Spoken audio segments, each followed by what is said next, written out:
do this. So my name is Oluwaseun Damilare Victor, the CEO and lead consultant for Knowledge Bay Consulting. I am also an HR practitioner. I've done this for about 15 years. Before HR, I was in finance briefly, then sales, then went to HR consulting, and then I moved to HR in the manufacturing industry. So in the manufacturing industry, I have worked around in retail, in manufacturing sector itself, in operations, and what have you. So um, sorry to say, I don't have a slide. I'm not presenting anything because I always love us to have interaction in this kind of class. So I will just be speaking from my heart, from my experience, from the experience of others, and then we'll interact. So the topic I was given is employability, career progression, and personal effectiveness. I must salute those who put this program together because those three subject matter are quite interrelated. And I also want to say well done to you for staying till now, because I know this program should have been around 2 p.m., but it's been a very packed day for me. You can even see the way I'm dressed. I'm the one organizing certain meetings and events in the office, but I had to steal this time to ensure I speak to you guys. So I see you, see Ruth, I see Emmanuel, I see Rumen. So just as I'm about to start, can you just type into the chat room what you currently do? If you're working, if you are an entrepreneur, what sector are you in? Are you an entrepreneur in fashion? Just tell me what you do. I just want to understand, have that background so I can speak to those areas. Tell me what you do and the most important thing you want to learn from this interaction. So I'm waiting for you. I'm looking at the chat room now. So tell me what you do. I see your names already. Just tell me what you do and what you want to take away from this session so that we can have a very productive one. I believe you can hear me. So I'm waiting.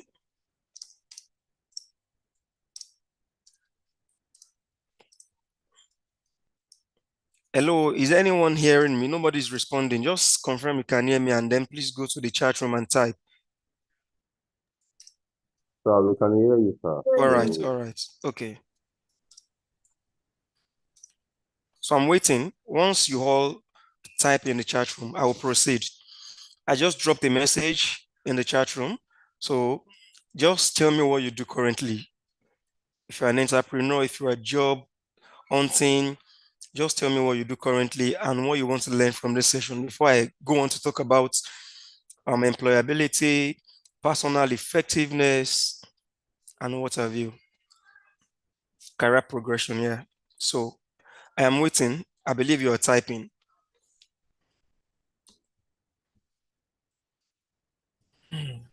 Thank you, Emmanuel. Thank you so much for that. I've seen what you dropped. Hospitality, interesting, interesting.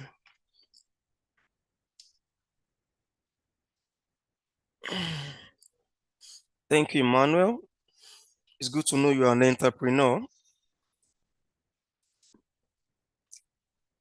So I'm waiting for the rest of us before I proceed. I don't want to just talk without touching areas that will really benefit you. Thank you. Azuka says logistics, product sales, consumables. Interesting. Thank you. So how many of us are here? Uh, so I'm expecting more responses. Thank you, Victor. Entrepreneur, you run a mobile coffee cafe. Interesting. All right. I think with these three, I have an idea. It seems like everyone is, most of us, let me say, are entrepreneurs. No, so let me start from um, personal effectiveness. So, whatever you're doing, whether you are doing a 9 to 5 or you are an entrepreneur, the difference between those who succeed and those who don't is what's personal effectiveness. And simply, what is personal effectiveness? Personal effectiveness is speaking to certain skills that help you focus and achieve your career or business goals. And what are these skills? I'm going to be talking about just 7 of them as I listed on my notes while I was preparing for this. So, personal effectiveness is an essential one. If you know um, Covey, right, the man who wrote the book called 7 Habits of Personal Effective People or Personally Effective People, there are some things he spoke about. That was one book I read several years ago that changed my mindset about the things I'm going to be doing to help myself in my life and if I get a job. What's the number one thing I'm going to talk about today? It is time management. Now, I believe you all know what time management is, but I'm going to ask you a question. You see that we have successful people in our world. For instance, in Nigeria, you can mention a Dangote, you can mention an Otedola, you can mention Ngozi Okonjo. Well, I mention anybody, maybe Jimmy Agbaje, Shegun Agbaje, different people you can mention, you know, um, depending on those we know. Now, for these people, they have 24 hours in a day, and you have people in the same age of Dangote and Otedola, the same age bracket, who probably were their classmates in school. You understand? Who have not achieved the same success these two guys have achieved, right? Now, the difference, you could say maybe some of them were born into a rich family, maybe not. Beside all of those, the way we manage our time, what we do with our time determines how far we go in life. In fact, one of the most precious assets that God gave us in this life is time. So, for a Bill Gates, for an Otedola, and for their classmates, right, who went to the same school with them, who today is their age mate but have not achieved the same success. They had the same time in school to either read their books, to study for exam. They had the same option to either go and learn a trade or learn business. But most of us, we allow distractions to affect our focus. So the opposite of being focused is being distracted. So most of the time, to succeed in your 9 to 5 paid employment, to succeed in your business, what you do with your time will determine all of that. So the same 24 hours you have is the same 24 hours that the other person has. So how do you manage that time? There is a theory that says out of the 24 hours, you break it down into 8 hours for productive activities, right? That is for work and others. The other 8 hours for recreational activities, and then the other 8 hours for what? For relaxing, resting, and maybe leisure. Okay.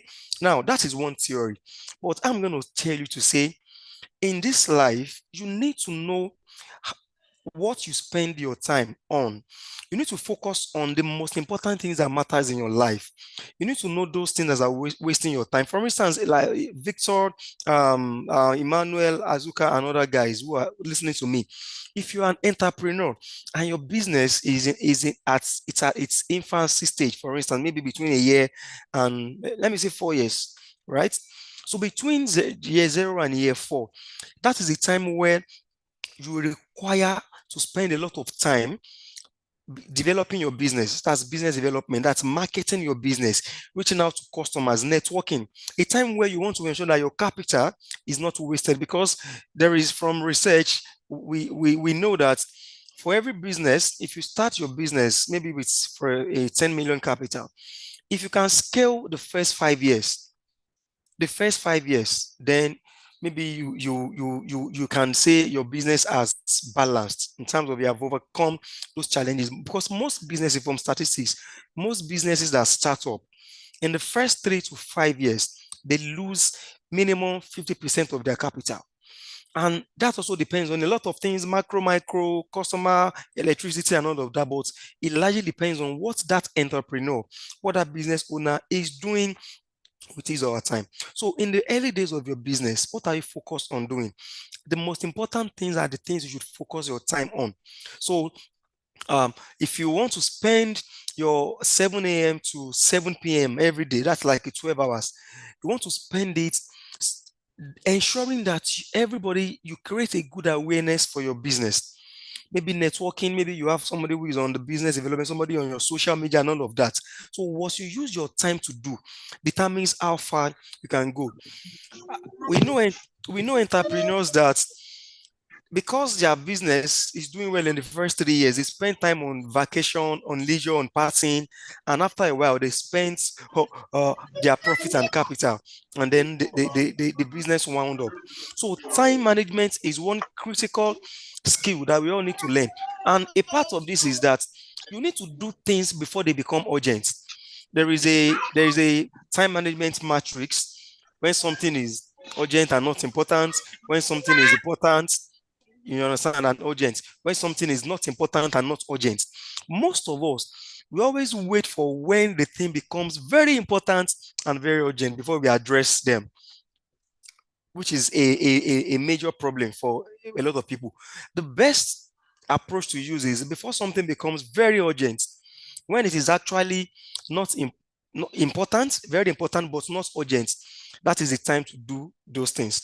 But most of the time, from experience, we think because now it is not urgent, even though it's important, we leave it till the 11th hour. You understand? That is a syndrome that affects mankind. So when something is important, very important, but it's not urgent, that's when to do it. So that by the time it becomes urgent, in fact, it won't even become urgent because you have already addressed it when it's important and it's not urgent. I don't want to overflog that on time management. My next point that I put on my phone here is self-awareness. Now, whether you are in paid employment or you are an entrepreneur, it's important that you also understand yourself. Self-awareness is speaking to who are you? Do I know myself? Who am I? So it's speaking about your personal values, your purpose in life, either life purpose or career purpose. It's speaking about your strengths and your areas of improvement. So it's about understanding your makeup. So you need to understand those things that make you who you are. And majorly, these things are what? They are called our personal beliefs. And these things are formed either by our parents, maybe genetically, formed by our experiences in life, the school we went to, the friends we have, the area we grew up, people who are probably our role models or mentors. All of these determine who we are. So self-awareness is speaking to being in control of your emotions. Yes, being in control of your own personal values, knowing the things that make you angry, knowing how to control it. And if you have a team working with you or you are relating with customers, interfacing with prospects or customers, you need to understand what we call individual differences, personality types. For instance, I believe we know this, but in case we don't, there's something we call temperaments. So do you know your temperaments? There are different types of temperaments. You have the what? Choleric, you have the phlegmatic, you have the sanguine, you have the melancholy. These are the major four temperaments. I take that again: choleric, sanguine, melancholy, and phlegmatic. Each of these temperaments, they have their what? Their features, and they have their what? Their, let me call it demerits, and their positives. Choleric are natural leaders. They are natural leaders. They focus on results.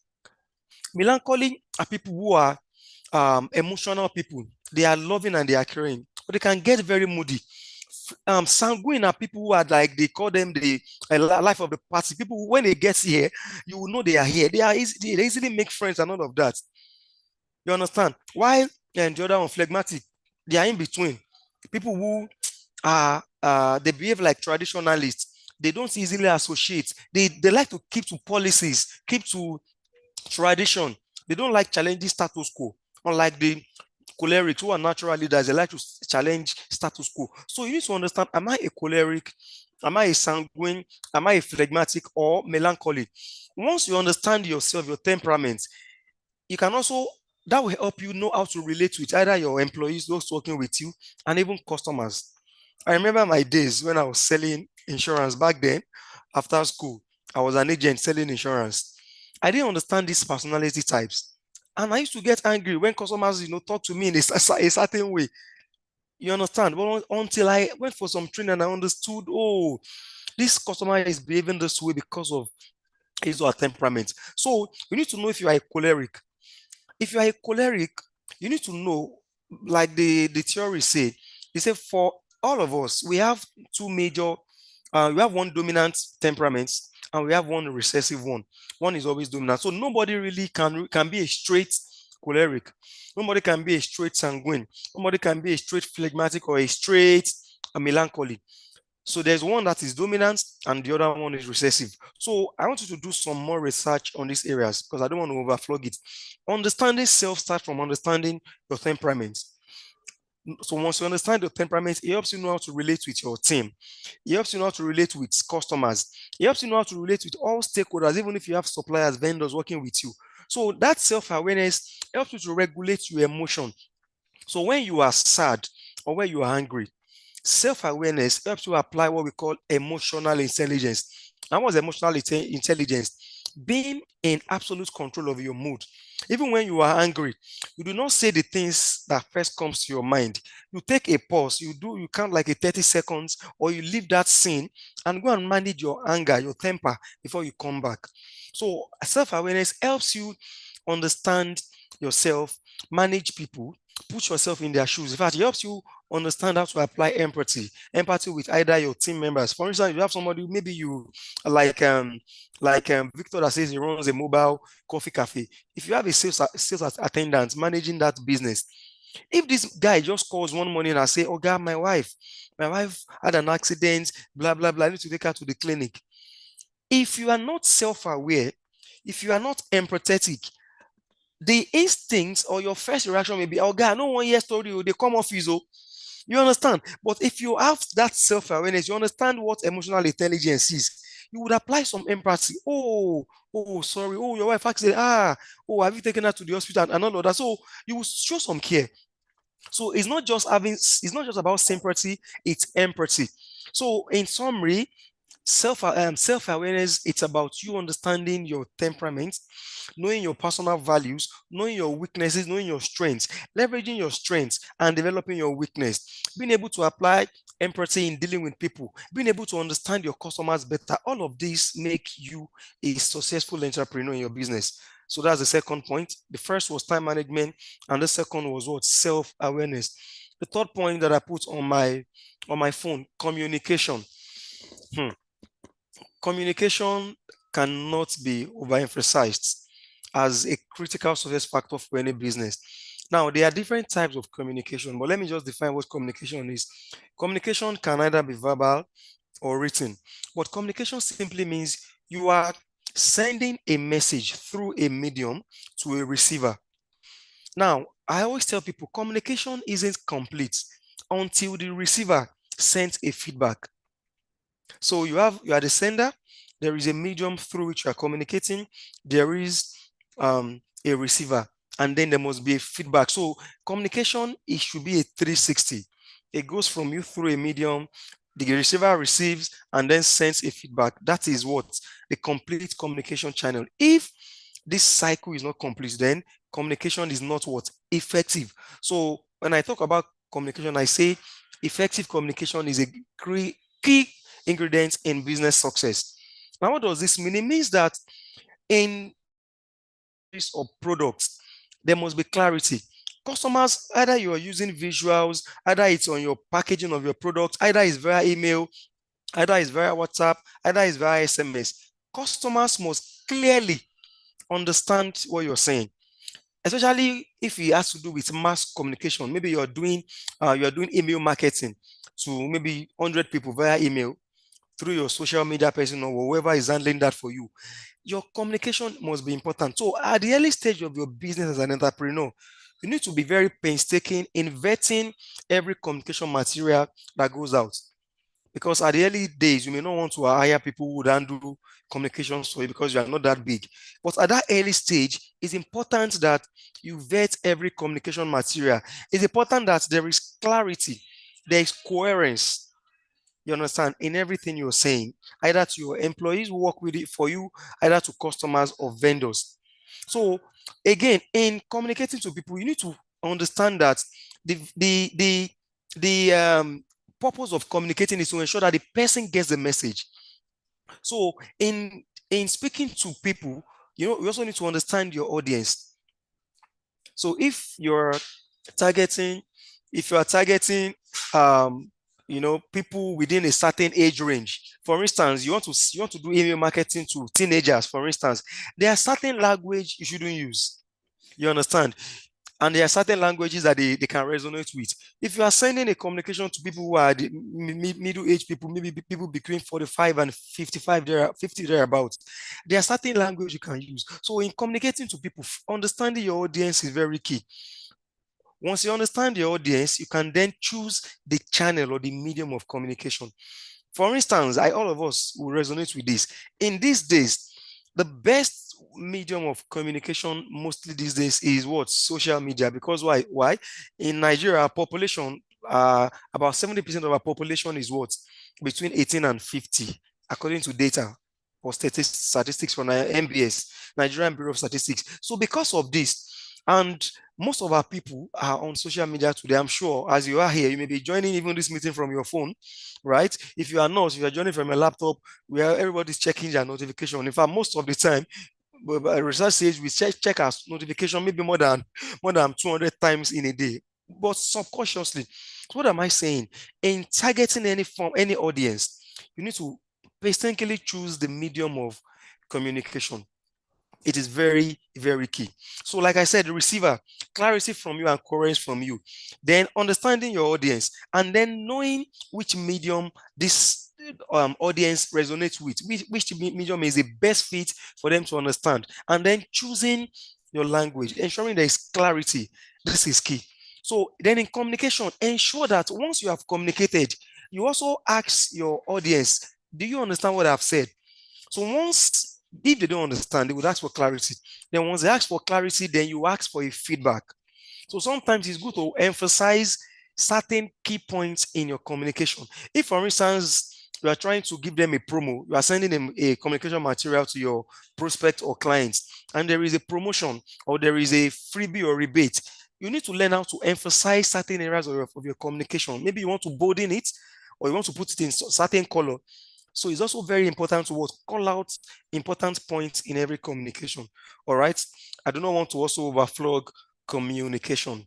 So just ensure that your communication is effective by ensuring that the audience have clarity, they have good understanding, you get feedback, and if they do not understand, ensure you allow them ask questions. So listening is also a key component of communication. So there is a difference between hearing and listening.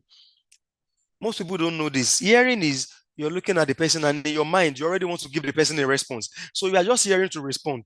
But listening, your entire system, your entire body, your brain, your eyes, your ears are focused on what the person is trying to say, and you're asking questions. So active listening is a very important part of communication, especially when you are listening to an audio visual material or you're having a verbal conversation.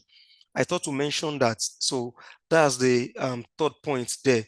So the fourth point I'm going to talk about when it comes to personal effectiveness skills is what?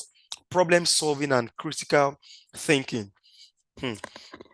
As a business owner or entrepreneur, I believe you know, and let me remind you, the reason why you are in that business is because you saw a problem, a world problem, a national problem, maybe a problem in your society, and you are trying to solve that problem through your services or your products. And that's the reason why we are in business.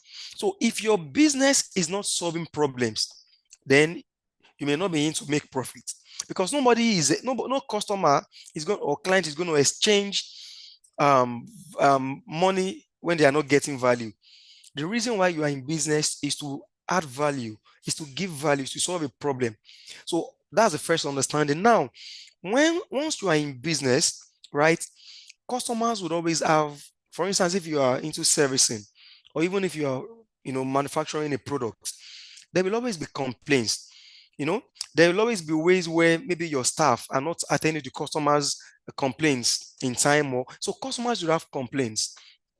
It's important that as a business owner, you train you train yourself to focus on solving problem. The more you solve problem for customers, the more they trust you. And that trust currency is very important for all of us as business owners. So when I started my business, when I started doing marketing and sales wasn't coming, you know what I started doing? For people to understand even the value that I bring on board, we started doing what we call, uh, um, I don't want to call it free training. I want to call it pro bono, right? So a pro bono is give me a chance to probably just facilitate a session for your team, just 1 hour. So from that, they understand the value that I bring. They understand how my service can solve a problem. So problem solving is key because the more problem you solve, the more credibility you gain as an entrepreneur, and the more trust, and the more of return sales. So imagine if customers complain about something and you promise them that you would solve the problem in 24 hours. Then they wait 24 hours, 48 hours, 72 hours, and you come back to say, we are sorry. You know what? Give us more time. You have lost credibility. So two things, you are not managing time well, you have raised the expectation, and you have not even come back to solve the problem. That kind of business loses credibility on a daily basis.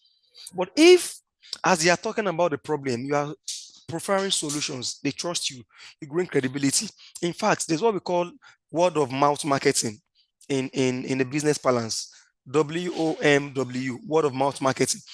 Once customers trust you, once you have that credibility, once they can sleep and say, once I'm using this person's product, I can be sure that the quality is intact and everything is fine.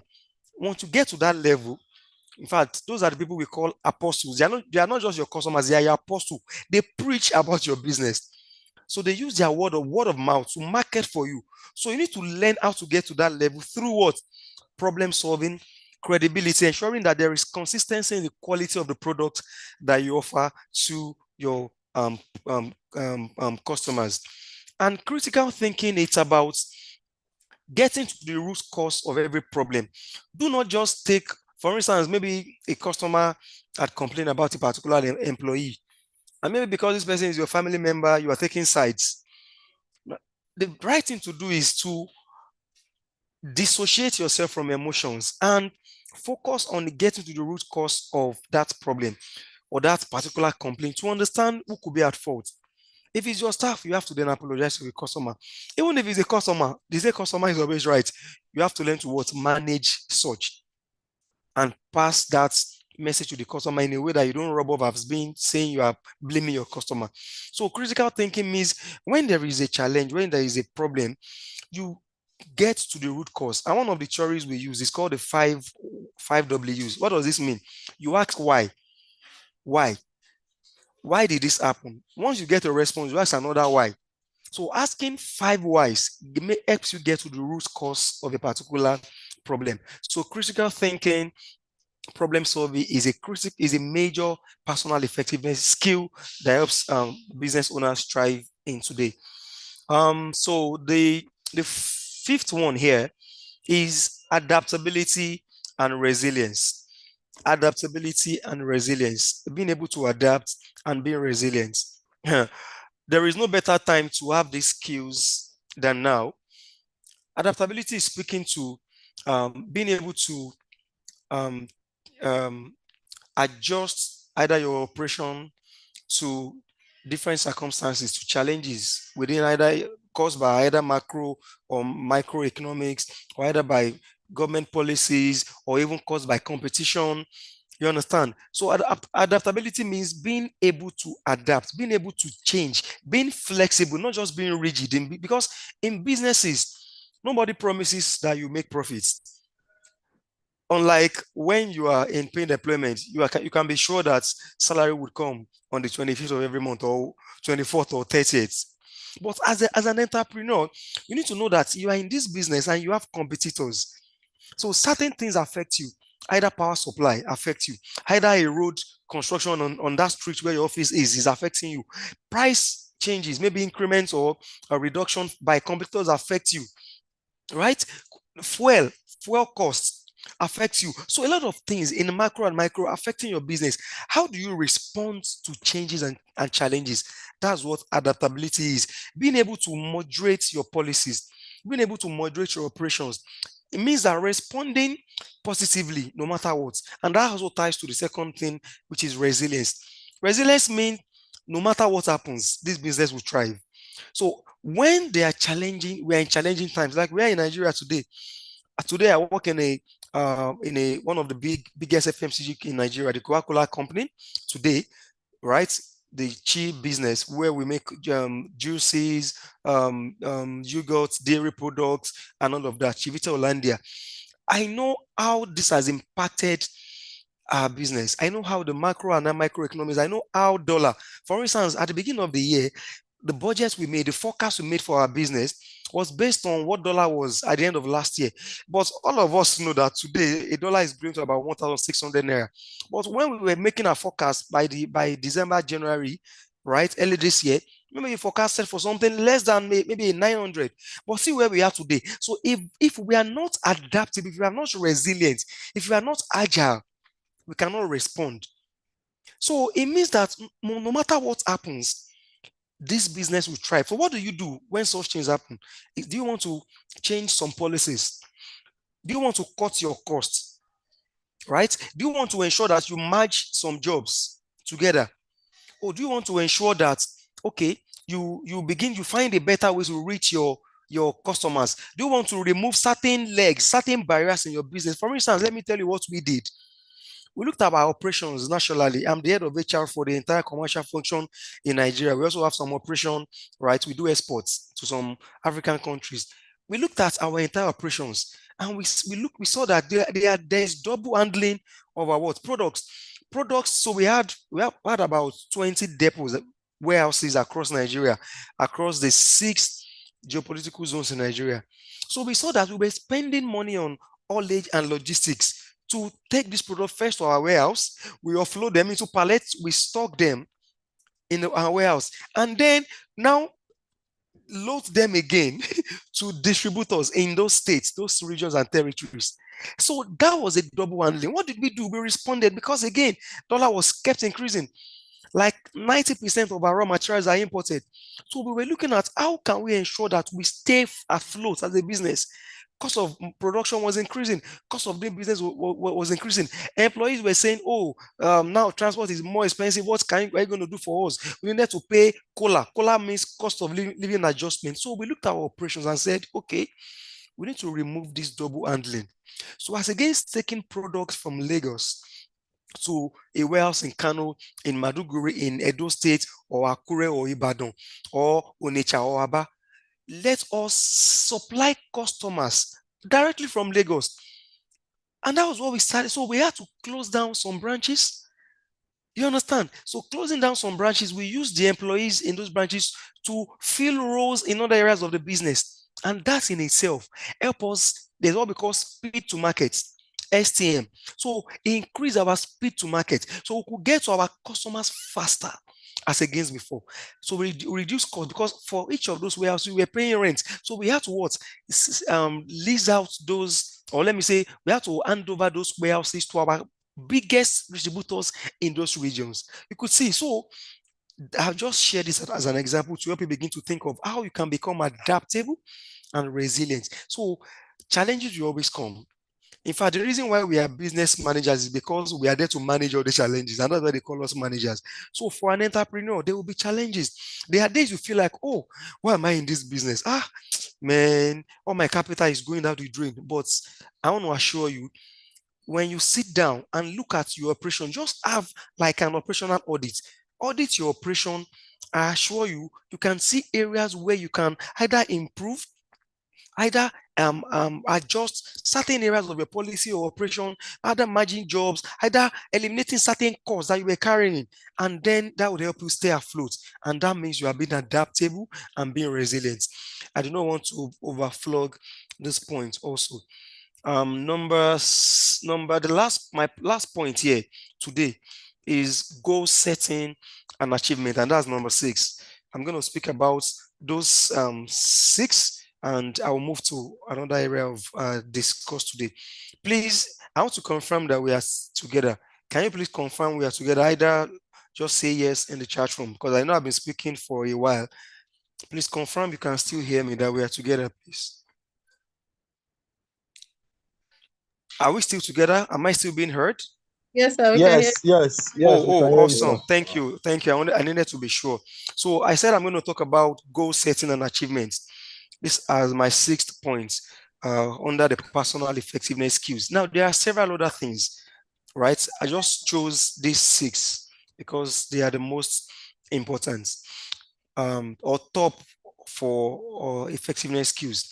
Now, goal setting and achievements is very important. So because I'm an HR professional and I'm also a consultant, I help organizations, right, through my own business, my consulting firm, to set goals. We call it strategic planning at the beginning of every year, right? These goals are tied to the vision and the mission of the organization. And let me try and break this down. See, for every business, there is a reason why you exist. That's your purpose, why you exist. Then you have a vision. A vision is a destination where I want to be. Oh, I want to be the most admired or trusted logistics company in Nigeria and beyond, maybe by 2030. That could be your business vision. So that is where we are going to, right? So after the where, right, where we are going to, which is your vision destination, the next thing is the mission. How? The mission is how do we get there? Sorry, what do we do to get there? Okay. So the why is how we why is the purpose, why we exist. Why we exist is the purpose. The vision is the destination where we are going to. Again, why we exist is our purpose. That's the reason why you are in that business. That's the problem you want to solve for the world, for the society, right? Now, the next thing, like I said, is vision, where we want to be, where we are going to. The next thing is the mission. What do we do to get here? Then the next question is how. The most important part of this equation is what? Is the how. And that's where the strategy comes in. So as a consultant, this is how I tell business owners, CEOs, MDs, the board of directors. You need to first understand these four. For any planning you want to do, for any goal you want to set in your business, start from this. Why do we exist? What is our purpose? The next thing, vision. Where are we going to? Where is our destination? The next thing is, what should we do to get to our destination? And then the next, like I said, the most important is the how, which is the strategy. So when you hear business owners, in so many business meetings talk about strategy is just the how. How do we get there? Strategy is the most important. If I want to go to Lekki or Banana Island from where I am, I'm currently at Ajao Estate. If I want to go to Banana Island or Lekki, right? How I will get there is the most important. You know why? I know where I'm going to. I know where I'm going there to maybe to see a friend for a business meeting. I know my destination. You understand? But how do I get there? So do I want to use a motorcycle? Do I want to drive? Okay? Do I want to use a private jet? So the how speaks to the competitive edge that you have above every other business. It means what you can do differently, differentiation. What makes you different from other businesses? Because every business has a vision, a mission, and a purpose. The how here is the most important thing. In fact, it is what makes you ahead of every other person doing that same business. So it is the strategy that actually distinguishes us. It is the strategy that determines whether we succeed or not. Because your vision is futuristic. You have a vision for 2030. That means we are in 2024. In 6 years, you want to get there. That vision will not really change. Your mission will be providing quality services at all times. That could be your mission. Your mission will not really change. Destination will not change. What should be changing? What should help you achieve these two? What should be dynamic? What should be unique is the how, which is the strategy. So strategy is very key for every business. And there are different types of strategy. In a financial year, you could say my strategy is what? To ensure that our quality is number one in Nigeria. That could be a financial year. And that particular strategy will drive your goals for the year. Your strategy in another year could be, we are going all out for what? Profit maximization this year. And that's your strategy for that year, being profit, will drive the goals for that year. The goals you will set for your guy in finance, for the guy managing your social media, and all of that. So there are different types of strategy, but let us ensure that we differentiate our strategy. And how do you do this? Study competition. What are they doing?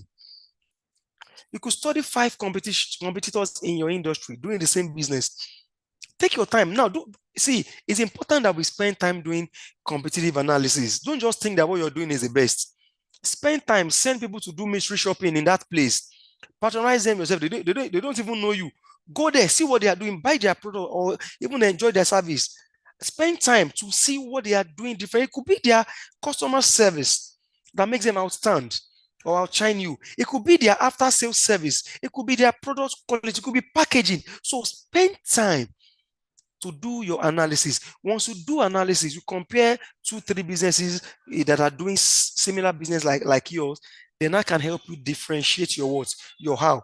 Once you get your how right, it becomes very easy to set goals. It becomes very, very easy to set your goals. Most people jump out once you hear, as an entrepreneur, you need to have a business what? A business plan. The next thing you are setting goals. Setting goals. No, most of the time, don't jump into goals. Get your purpose right. Get your vision right. Get your mission and differentiate your how, your strategy. If you need help, talk to consultants. Once you can differentiate your how, once you've studied competitors, it helps you easily set goals because you are setting goals based on the insight you now have gathered, based on the better knowledge that you have of competition and your industry. And as entrepreneurs, it's important that you read books and study successful businesses. And there are several books you can read, right? Study successful businesses. You should have role models when it comes to business. Who do I want to become as a business person? Look at that person and study how the person grew to that level. All right. So, in setting goals now, once you have gotten the first 4 stages right, then you begin to set goals. Now, in setting goals, something is very important. We call it the SMART methodology. S being specific, M being measurable, A being realistic, being achievable, and R being realistic and then time bound. So it's important that your goals are smart. As an entrepreneur, don't just be over ambitious. I know that as entrepreneurs, we can be very ambitious. I was like that when I started my business about 8 years ago. I was also like that. You understand?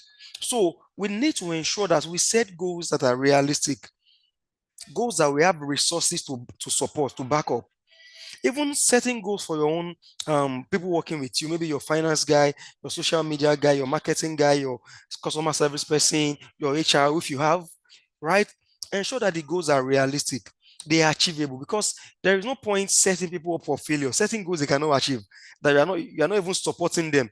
Imagine you have a social media person managing your social media account, maybe on Instagram, YouTube, Twitter, wherever, Facebook, and all of that. And this person doesn't even have a laptop to monitor these accounts. You expect the person to be giving you weekly reports or monthly, and the person is doing all of that on their phone. Are you supporting that person with resources? No.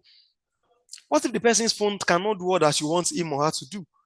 So it's important that we set goals that are specific. Be specific in all of this. In this SMART methodology, what is important is that your goals have metrics. Your goal should not be ambiguous. Increase sales. Increase sales can be a goal, but is this smart? No. You know why? It is not specific. Increase sales by how many percent? Even if I'm increasing sales, I have 5 SKUs in my business. When you say increase sales, you need to break it down for me across those 5 SKUs. And then, if I understand by how many percent, then that means for each of those SKUs or brand, how many percent on each of them? And then what is the time? What are the resources I need? So smart goals is the key to achieving those goals. When the goals are not smart, yourself or your team cannot achieve them. So in goal setting, the other thing is once you set a goal, your goals are smart, there must be a mechanism to monitor and track. And there must be constant review and feedback to the people who are supposed to achieve those goals. Because for every goal, there's somebody who is responsible. You can't just be in a meeting and say, guys, go and increase sales by 10%. Who is supposed to do it? Is it the IT guy or the finance guy or the sales guy? So there should be an owner for every goal you set. There must be a owner, an owner, an owner. Somebody must own it. So that's the person responsible for it, right? And there must be a time bound. All of these are the ingredients around goal setting. And like I said, goal setting is an important critical aspect of personal effectiveness. You need to develop that art of setting goals. As a business owner, if you are not able to set goals that are clear, that have metrics, that have time bound, that have owner, if you don't have a mechanism to monitor, how often am I having meeting with everybody in my team? Is it weekly? In that meeting, what is the agenda? What is the mechanism to track whether this person is either achieving these goals or not? So all of this is a process around setting goals. So I have spoken about 6 personal effectiveness skills. At this point, I want to advise that you read this book by Stephen Covey, 7 Habits of Personally Effective People. That's the book I'm recommending. So, but I've just talked about the top 6 personal effectiveness skills right now. Now, let me move to the other areas of this subject matter before I wrap up. There is career progression, there is employability. Employability speaks more to people who are seeking for a job. But because I see that most of us here are entrepreneurs, let me just speak about career progression. Now, as a business owner, you also aspire to progress in your business. You want to progress in your career. What makes you progress are not the things you learned yesterday. They are the things you are currently learning. Let me repeat that. What can make you advance in your business or career are not the things you learned yesterday. Not just the things you learned yesterday, but the things you are learning today. What we do today determine how we succeed tomorrow. What we do today as business owners determine how we succeed tomorrow. Do not ever get to a point where you think I have arrived. No. And what am I talking about? Self-development, the place of learning. Not just learning, continuous learning. There is a saying that I love. It says, the day we stop learning is the day we start dying. The day we stop learning is the day we start dying. So, as let me even ask, this year as an entrepreneur, how many books have you read? What are the new skills you have learned? So you need to be able to do what we call a personal assessment, personal or competency or skill assessment. Because, like I said earlier, once you have role models, people you want to be like, study their life, study their history, study their becoming, read about them. If you want to be like a Dangote, read about Dangote. Dangote has his own story. Otedola has, Bill Gates has, Ngozi Okonjo-Iweala has. All these big men, they have stories. Study their life. In your industry, who is your role model? Whether you're in IT, logistics, you are in marketing, whatever you're doing, hospitality, study those your role model, people who have been there. Once you study them, study the trainings they've gone through, the books they read, even their lifestyle, then you can now see what competencies do you need to develop to be like them. So what am I talking about? PDP. What's PDP? Personal Development Plan. To progress in your business or your career as an entrepreneur, you need to have a personal development plan. And this is talking about the things you need to learn in 6 months, in 3 months, in 1 year, to improve your competencies and to improve how you interact with customers and even how you render that service or produce your products. So personal audits, competency audit, competency gap analysis, vis-a-vis those you want to be like, and the kind of training you need to attend, the kind of books you need to read, what you need to learn part-time. All of this will determine how you can progress. And that's why I said the things we learned yesterday, they are not the things that will take us to where we are going to tomorrow. So what we need to do is to ensure that today we are learning so that our tomorrow we can become winners. And like they say, readers are winners. Readers are winners. There's a lot of books you can read. There are several that you can read. And there are several skills you can learn. As an entrepreneur today, do you understand finances? You could take a training in finance. You could take a training in customer management. You could take a training in stakeholder management, depending on the industry where you are. So understand your current competencies today and where you need to be. So what is the competency gap? That would inform what you put on your personal development plan. And to do this, you need to invest in yourself. You need to what? Invest in yourself. If you need to go to Lagos Business School for a course, please do it. If you have the money to go to Accra or Joburg in South Africa or London for a course, please do it. You will reap the benefits in the future. There are courses I've done maybe 5, 6, 7 years ago that I spent thousands of dollars for myself. But today I'm reaping what's the benefit as what? As an entrepreneur.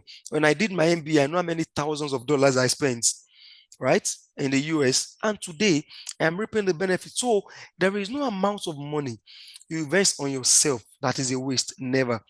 But you need to ensure that once you are investing, you are learning things that can help you add value to yourself and to your business and to your customers and stakeholders. All right. So that is so much around career progression. And in progressing too, the other part I will speak about is maybe in business expansion. Before you expand, do your feasibility study very well and ensure that people you hire, they have credibility, they have the right skills, they have the right attitude. If I tell people, most times we want to hire people who have the right skills. But you know what? There's what we call KSA. Let me quickly explain that. Knowledge, skills, attitude. Now, of this equation, KSA, knowledge, skill, attitude, let me shock you. Most of us think that knowledge and skill is the most important. But I tell you, a man who has knowledge, who has skill, who lacks the right attitude, would mismanage your business, will not treat your customers right, will not attend your vendors well, right? And that may, even though the person has knowledge and skill, you may lose credibility and lose sales and lose profitability and even make a loss. But if the person has the right attitude, even though the knowledge and skill is emerging, is not as much as you want it, they can always learn it. But the right attitude is the best to have. So, in looking out for hiring people to manage your business, ensure that as much as you prioritize knowledge, skill, ensure that they have the what? The right attitude. In terms of their personal and their culture fit, their behavioral fit for your business, are they people who can think as owners? See, it's important to have people who know the work, who have the right skills, competencies, but do they treat that business as if they are the owners? So these are the things you look out for in hiring people. And in expanding, ensure you do a proper visibility study. And if you are borrowing money for expansion, ensure that you have done your research very well so that you don't pay back interest through your nose. All right. So that's that about career progression. I'm going to wrap up talking about employability. And I'm going to link it back to the things I said earlier on about personal effectiveness. All those things I talked about during personal effectiveness, they are all in line. They are all needed for you to be employable. Employable means you have the right skills, attitude, behavior, education to be a fit for certain job roles, meaning you are meeting requirements in terms of person requirements, job requirements, and behavioral requirements for a role. That's what employability is all about. But for those who maybe you see you are selling 9 to 5 and you are an entrepreneur, let me speak a bit about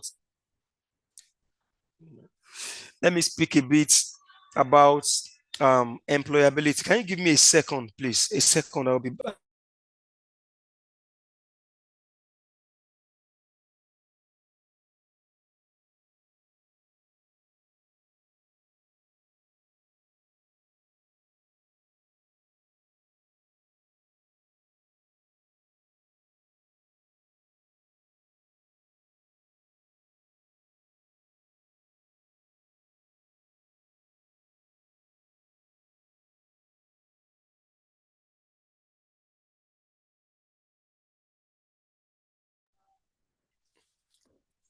All right, so sorry about that. Sorry about that. I am back.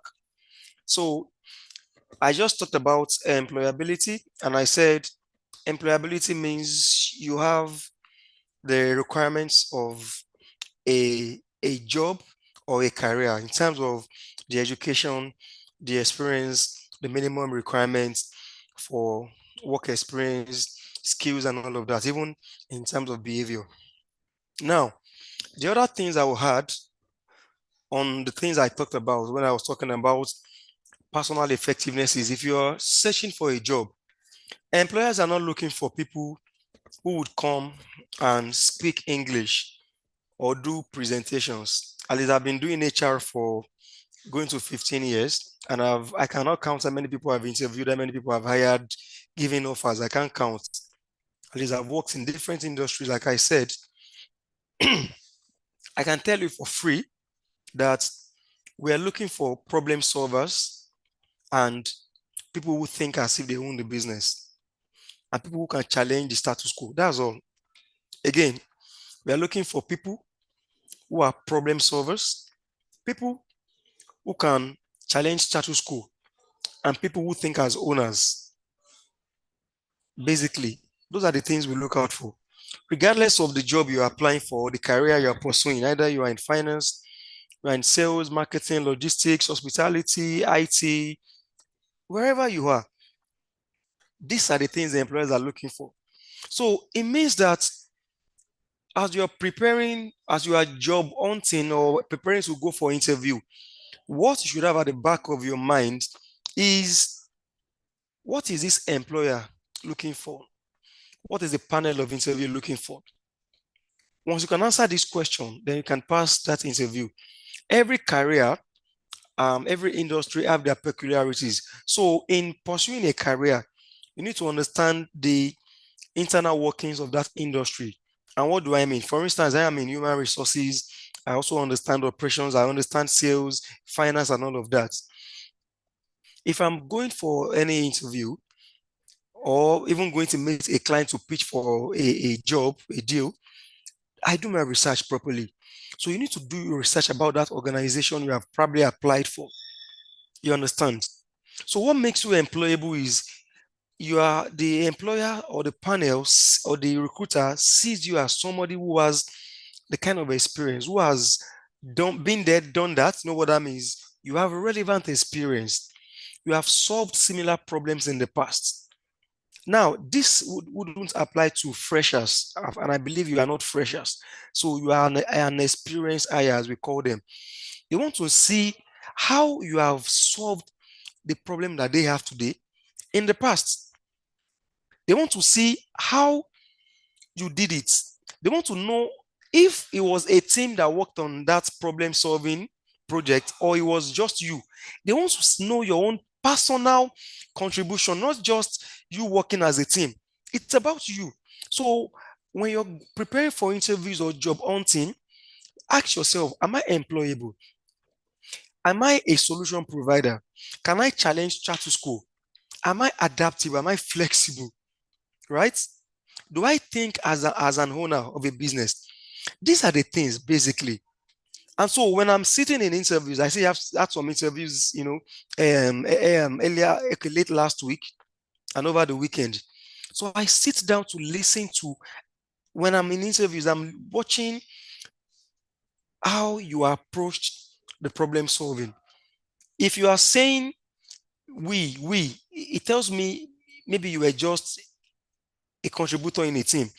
But if you say hi, sometimes and we, it shows that you played a major role or you are a major contributor in solving that problem. Okay, so being employable means that you have experience, you have solved problems, you have the skills, the competencies, you can apply it in this new organization, you can solve problems. And because once you are hired in an organization, you know what happens? It's because they saw a potential, a promise in you. And the employer says, we are offering you a provisional employment. You know what that means? You're on probation for 6 months. So that provisional employment means we are still watching you. At the interview, we saw a promise, a potential, because the things you told us, it showed that you have the skill, you may have solved those problems in the past. But once we give you a letter and we say we'll pay you your salary every month, in return, you must be solving those problems. It's as simple as that, not two ways to it. So you are being paid salary to solve problems, to think, not to follow instruction. No, to think. and solve problems, to challenge status quo, to come up with different ways of doing things, to come up with a faster way of arriving at a result, to come up with a cost-efficient way of what? Doing a project. And these are the things we're looking for in every person we hire. And that's why people keep saying, I've applied for several jobs. I don't get the job. It's because you are not the right fit. It's because you are not employable. You don't have the right your employability skills. So I hope these points are resonating with you. There's another aspect of customizing your resume, what we call CV, curriculum vitae. That's also very important. You can't use the same CV to apply for every job. You know why? Every job advert, even if it's the same role, accounts manager, different organizations, there will be some differences in the requirements of that organization because every organization have their peculiarities. They are unique in their own ways. So even if it's the same role, it may be in different industry. You understand? There may be certain requirements that this organization wants that account manager to have that this organization is not prioritizing. So you need to learn how to customize your resume to fit that particular job requirements. And what am I speaking about? I'm saying there must be a wow effect in your CV, in your resume. In fact, let me even try and distinguish between CV and resume. Most people will use CV and resume interchangeably. They do not mean the same thing. Yes, do not be surprised. That's the reality. Curriculum vitae and resume do not mean the same thing. One is Latin, one is French. Curriculum vitae is a longer version. Resume is a shorter version. So the resume is what you craft out of your CV to apply for a job. Because like I said, every job is unique in its requirements. CV has all your career history, everything about you, your education, your awards, and all of that. But once you see a job advert, what you do now do? You now carve out a resume. You know what you're doing? You are customizing that resume to fit that job advert, such that when the recruiter or HR people like me see your resume, they will be seeing their requirements in that resume. So you are picturing that resume with the job requirements. So that's one other thing that as job seekers, if you are one, we should pay attention to customizing our resume. And then learning the act of interview. The art, not act, A-R-T now, not A-C-T. Going for interviews, like I said, do your research. Sharpen your communication. If you can do a mock interview, let somebody listen to you while the person is asking you questions, you are responding, and the person is giving you feedback. You understand? And in answering questions in interviews, be very practical. Do not use theory. Tell them when you did it before. Tell them what the problem was. Right? It's called STEM approach. Sorry, STAR approach. I meant STAR. Tell them what the problem was. You understand? And then tell them how you will solve the problem. And then what was the aftermath? Okay. So that is about employability, then career progression. I hope that with these few points of mine, I've been able to give you some more information about personal effectiveness, how to progress your career as an entrepreneur, and then how to become employable. Thank you so much for having me. It's now time for question and answers. Thank you very much, sir, for that session. I learned a lot myself, a lot, Thank and you. it was very packed. I don't know Thank you. if there are questions from the audience. You can drop in the chat or unmute your mic to ask Yeah. your question.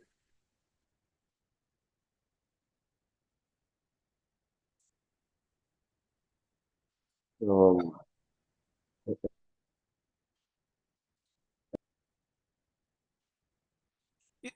Is someone speaking? I think his network. So he may want to type in the chat room if his network is not allowing him. So I will read from there and then answer the question. Abisoye's hand is up. Abisoye, you can go ahead. Yeah, good evening. Thank you so much for the session. It was very insightful. Like learned a whole lot, and then you reaffirmed some of the things that I previously know, and you like brought it forward once again. Thank you so much. So my question is at the point where you talked about competitors, right? So I there was a competitor that I had. In fact, I know him personally. The guy came to me and I gave him insight to to the job that we do. I do surprise call services, right? Although my niche is we use music to uh celebrate people on their birthdays. So we do birthday calls, we call people, sing to them, and all of that.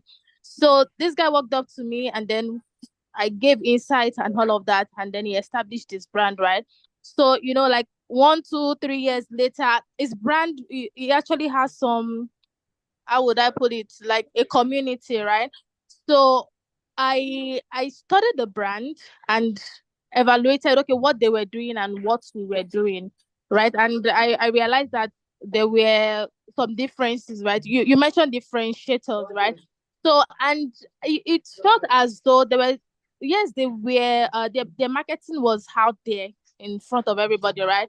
But their value system was different from what we do, right? So at that point, would you say yes, the marketing was really, really working out? Would you say that you should how do I put this question? Should you overlook your value system because your competitor is doing a particular thing that, okay, is working for them? Would it like, how do you balance that between doing what works, staying true to your value system, and at the same time, okay, leveraging what other competitors are doing to push your brand to that place Hi, Abisoye. where you want it to be? I Hi. hope. Yes, I got your question very well. I got your question. All right. So, see, your values are your values. Your values is who you are, and you can't really change who you are. If, for instance, one of your corporate values is integrity, do you want to say because your competitor is doing something that you want, because you want to outshine competitor, you don't want to have integrity? No. What you can do is still find a way to still be unique. Find a strategy that works for you, but you are still keeping true to your values. When it comes to doing business, I do not joke with my integrity, my professionalism. You know why? People are always watching. Customers are watching, your employees are watching. The day you lose credibility, that day you start to lose sales, you start to lose your profits.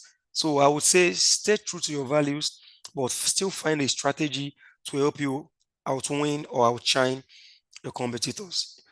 Your core values are, they are who you are. They are something you hold in high esteem. It means that you want to pretend by not being true to your core values, and that means you're no longer yourself. So please stay true to your values, but still find a strategy to help you thrive in that industry. I hope that answers your question, Thank Abiswe. you so much. Thank you so much. All right. Thank you. Do we have more questions?